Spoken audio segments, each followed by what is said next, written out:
ओम शांति। एक वखत नारदजी फरता फरता भगवान पासे पहुंची गया तो भगवान एक डायरी जोई रह्या हता। नारदजीए पूछ्યું, भगवान શું જોઈ રહ્યા છો? તો ભગવાને કહ્યું, આ મારી ખાસ ડાયરી છે।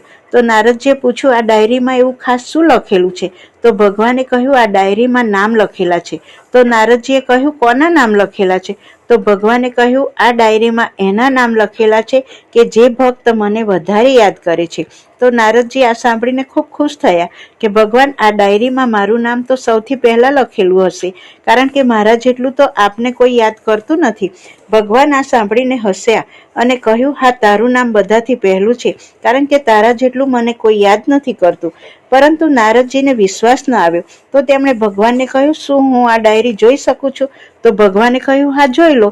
પોતાનું નામ પહેલા નંબરે જોઈને નારદજી ખૂબ ખુશ થઈ ગયા અને પછી આગળ જોવા લાગ્યા કે કોના કોના નામ છે અને શોધવા લાગ્યા કે આમાં હનુમાનજીનું નામ કયા નંબરે છે।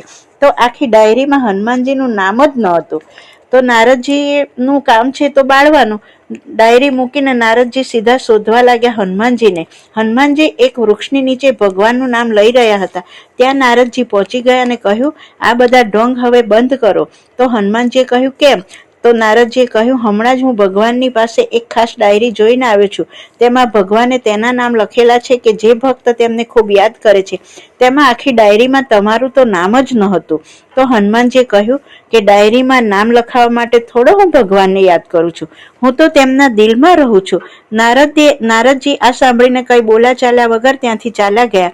પાછા ફરતા ફરતા એક દિવસ ભગવાન પાસે પહોંચી ગયા તો ભગવાન પાછા એક નાની અમથી ડાયરી જોઈ રહ્યા હતા। તો પાછું ભગવાનને પૂછ્યું, ભગવાન, આજે આ ડાયરીમાં શું જોઈ રહ્યા છો? તો ભગવાને કહ્યું, આ મારી પર્સનલ ડાયરી છે। તો નારદજીએ કહ્યું, પર્સનલ ડાયરીમાં શું લખેલું છે? તો ભગવાને કહ્યું કે આ ડાયરીમાં પણ નામ લખેલા છે। તો નારદજીએ કહ્યું, કોના નામ લખેલા છે? તો ભગવાને કહ્યું, આ ડાયરીમાં એના નામ લખેલા છે કે જેમને હું ખૂબ યાદ કરું છું। નારદજીએ કહ્યું, આ ડાયરી હું જોઈ શકું છું? તો ભગવાને કહ્યું, હા, જોઈ લો। તો તેમાં હનુમાનજીનું નામ સૌથી પહેલા હતું અને નારદજીનું નામ જ ન હતું। કહેવાનો ભાવાર્થ એ છે કે દુનિયામાં ભગવાનને યાદ કરવા વાળા તો ઘણા બધા છે, પરંતુ ભગવાન જેને યાદ કરે છે તે તો કોટોમાં કોઈમાં કોઈ વિરલા જ હોય છે। ઓમ શાંતિ।